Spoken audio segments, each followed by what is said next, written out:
Alors vient après le syndrome de l'imposteur. Je sais pas si ça parle à certains. Est-ce que je suis légitime pour faire ce que je fais aujourd'hui? On se pose des questions. Ok. Donc, j'étais moi-même autodidacte, j'avais qu'un bac. J'ai fait une VAE pour valider un BTS qui m'a permis après de re-rentrer en formation continue pour un master. Je voulais avoir un bac plus 5 juste pour me le prouver à moi-même, pas pour les compétences, parce que j'étais autodidacte. Vous voyez, j'avais ce syndrome-là à une époque, moi-même, personnellement. Vous voyez? Mais comment on peut sortir de ce syndrome-là? Alors, déjà, il faut être conscient, ok, qu'on est atteint de ce syndrome. C'est pas une maladie, hein, c'est juste, voilà, on ne se sent pas légitime dans ce qu'on fait, tout simplement. Comment on peut s'en libérer pour justement libérer pleinement votre potentiel? Donc, quelques symptômes qui peuvent pour vous aider à déceler cela. Vous avez peut-être des fois l'impression de ne pas être en rapport avec votre réalité professionnelle et vous avez l'impression de ne pas être à votre place, en décalage finalement avec les autres. Vous ressentez aucune fierté particulière peut-être à faire ce que vous faites. Vous éprouvez peut-être le sentiment je ne le mérite pas, je n'en suis pas digne. Vous avez tendance à être ultra perfectionniste, exigeant envers les autres mais aussi envers vous-même, estimant que vous en faites jamais assez peut-être. Vous avez du mal avec les compliments, vous êtes mal à l'aise avec les compliments, les marques de gratitude.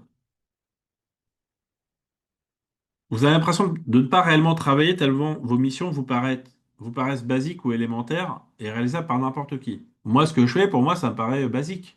Mais en même temps, certains me disent, ah, c'est exceptionnel, est-ce que tu peux nous aider? Mais, vous voyez, ça fait partie du syndrome. Vous avez peur de ne pas être à la hauteur des attentes, si vous êtes encore salarié, peut-être, vous voyez, ou de vos clients. Vous minimisez vos compétences et cherchez à les justifier avec des éléments extérieurs. J'ai eu de la chance et grâce à des relations, j'avais des circonstances particulièrement favorables. Il y avait une faible charge de travail pour ce projet. J'ai eu de la chance de réussir le projet. Vous acceptez aussi difficilement la critique constructive et ruminez sans cesse en vous posant toujours plus de questions. Si vous faites des webinars, il faut vous préparer à être soit aimé, soit détesté. C'est pas ce que je fais, Mathieu, c'est à peu près bien. C'est soit on aime, soit on n'aime pas. Vous voyez, il y a deux types de personnes. Des fois, j'ai eu des webinars où les gens venaient, ils n'étaient pas contents de je ne sais pour quelle raison.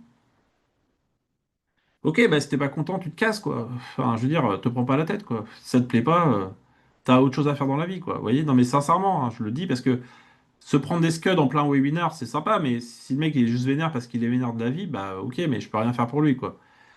Mais simplement, ça peut vous arriver, donc faut être prêt aussi à recevoir ce genre de choses, ok?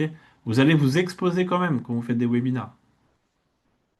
Maintenant, c'est exceptionnel, hein. C'est pas dramatique. Faut pas en faire tout un fromage, comme on dit, vous voyez, ça passe et puis voilà, c'est bon. Mais il y a des gens, vous voyez, ils sont vénères de la vie, hein, et vous voyez sur les réseaux sociaux, tout ça, je ne sais pas pourquoi.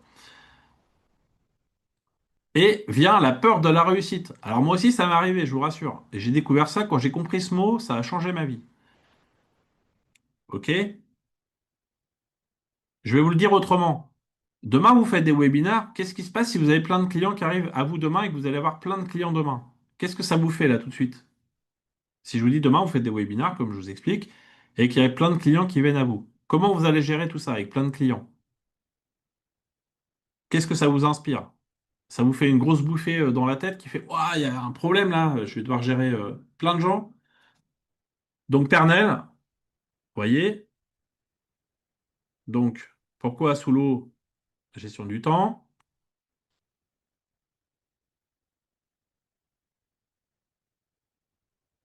comment bien les servir, effectivement, angoissé. Donc là, vous commencez à vous dire, voilà, le problème, c'est, en fait, le vrai problème, c'est pas avoir de clients. Le vrai problème, c'est de commencer à avoir des clients. Ça s'appelle les problèmes de riches. Donc après, vous avez peut-être délégué, on va en parler.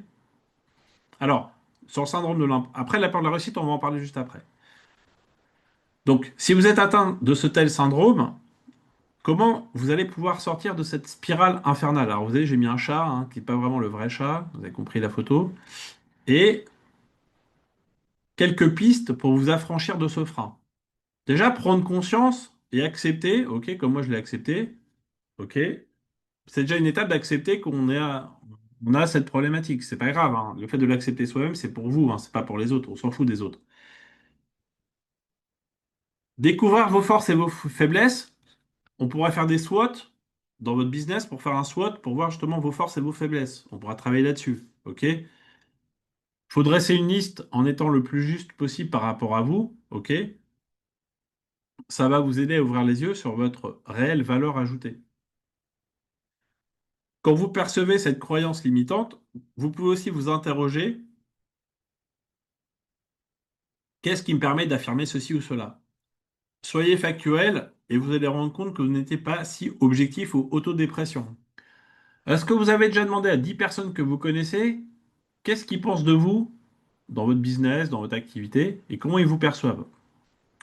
Bah en fait, demandez à 10 personnes de vous faire un mail en retour et vous allez être surpris de tout ce qu'ils vont dire de vous et vous n'allez pas vous voir comme eux vous voient. Ok? Ça peut vous aider aussi à prendre du recul. Si une personne commence à le dire, mais si 10 ou 300 personnes m'ont fait des recommandations, c'est que je commence à me dire je suis peut-être pas si mauvais dans ce que je fais, vous voyez? En même temps, je me sens toujours pas forcément toujours légitime. Vous voyez ce que je veux dire? Donc, il faut juste vous faire des retours d'expérience là-dessus. Accepter la non-perfection. Vous savez, le driver en analyse transactionnelle, le soit parfait, fait vite, fait effort, fait plaisir. Si c'est pas parfait ce que vous faites, votre présentation, vous ferez la V2 pour le deuxième webinaire, c'est pas grave si tout n'est pas parfait. Mais entre rien faire et faire une première version pas aboutie, il vaut mieux faire une première version pas aboutie. Vous voyez, des fois, je suis obligé de changer mes slides en live parce qu'il y a des coquilles. C'est pas grave. On modifie au fur et à mesure, on avance. Donc, acceptez la non-perfection et vous concentrez sur vos réalisations et réussites au lieu de réfléchir aux moindres détails. C'est pas si important. Axez votre vision sur l'effectivité de votre travail, l'important de ce qui a été déjà réalisé. C'est ce que disait justement Jean-Philippe. Les réussites passées sont de vrais appuis. Vous voyez, c'est exactement ça. L'important de ce qui a été accompli, mené à terme, même si c'est pas totalement parfait. OK? Endossez la pleine responsabilité de vos écueils, mais également vos succès. Reconnaissez l'accomplissement de vos erreurs, apprenez à être fier du chemin que vous avez déjà parcouru, des missions que vous avez déjà menées, ça c'est important aussi. OK? Pour doper votre confiance en vous, demandez-vous réellement, est-ce qu'on vous demande réellement de maîtriser un domaine à 100%? OK? Dans le moindre détail. Je suis pas sûr non plus. Apprenez à repérer, à déconstruire les croyances limitantes et autodestructives. Il y a des gens, des fois, qui utilisent des mots, j'entends, moi, quand je suis en rendez-vous, jamais, tout, des mots réducteurs. Des fois, vous employez des mots, il faut apprendre à les bannir de votre langage et apprendre à avoir un discours différent aussi. Vous vous rappelez, au tout début, je vous ai dit changer les 5 paralyseurs, acquérir des nouvelles attitudes, habitudes et comportements. Apprenez à changer votre discours aussi par moment pour être plus en adéquation avec les attentes des personnes. Enregistrez-vous en vidéo pour vous revoir, vous allez voir, vous allez être surpris. Être bienveillant avec vous-même, personne n'est parfait, relâchez la pression que vous mettez continuellement. Ça sert à rien de se mettre la pression là-dessus. Et si vous avez déjà essuyé des revers dans le passé, qu'est-ce que l'on est ressorti? Est-ce que les autres vous ont jeté? Est-ce qu'ils vous ont banni? Est-ce que c'était une catastrophe? Voilà, est-ce que c'était aussi désastreux que vous le pensiez? Je suis pas sûr. Vous pouvez vous détacher aussi du regard d'autrui. Qui sont les autres pour vous juger? Ok. Prenez le temps de jauger telle ou telle critique. Ok, ça c'est important. Vous pouvez faire une VAE. Moi, ce que j'ai fait, valider une expérience professionnelle par une validation des acquis de l'expérience, ça va vous donner une légitimité avec un titre professionnel ou RNCP pour un bac+2, bac+3, etc. Vous pouvez continuer à faire des formations en continu. Certains me connaissent, hein, certains suivent la formation que je présente. Je vais vous montrer, hein, moi j'ai pas de problème. Regardez sur mon profil. Donc je fais des formations en IA, mais simplement, je me suis inscrit à 2 formations en IA moi-même. Vous voyez, au mois de mars, là, j'ai fait 2 formations chez Wild School. J'apprends rien hein, chez eux, hein. J'apprends, allez, j'ai 10% de tout ce que j'ai vu avec eux que je vais pouvoir intégrer dans mes présentations. Mais en fait, pourquoi est-ce que je fais des formations régulièrement quand même?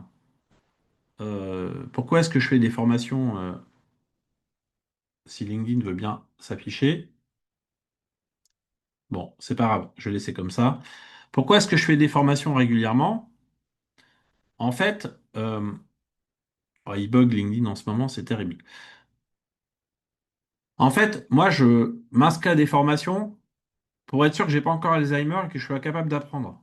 Ça peut paraître bête, hein, ce que je vous dis, mais c'est une réalité. Non, non, mais parce qu'en fait, déjà croire qu'on sait tout, c'est pas bon, mais si en plus on n'est plus capable d'apprendre, c'est encore moins bon pour soi-même, pour son cerveau. Donc, je préfère stimuler mon cerveau avec des formations, même sur des sujets que je maîtrise plus ou moins, mais je vais apprendre des petites choses en plus qui vont me permettre d'améliorer mes offres.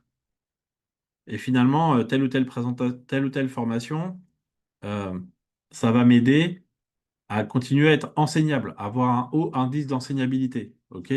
Si vous pensez que vous savez tout, c'est pas bon, c'est le début de la fin dans votre business aussi. Donc restez enseignable, OK? Et donc, formez-vous en continu, continuez à vous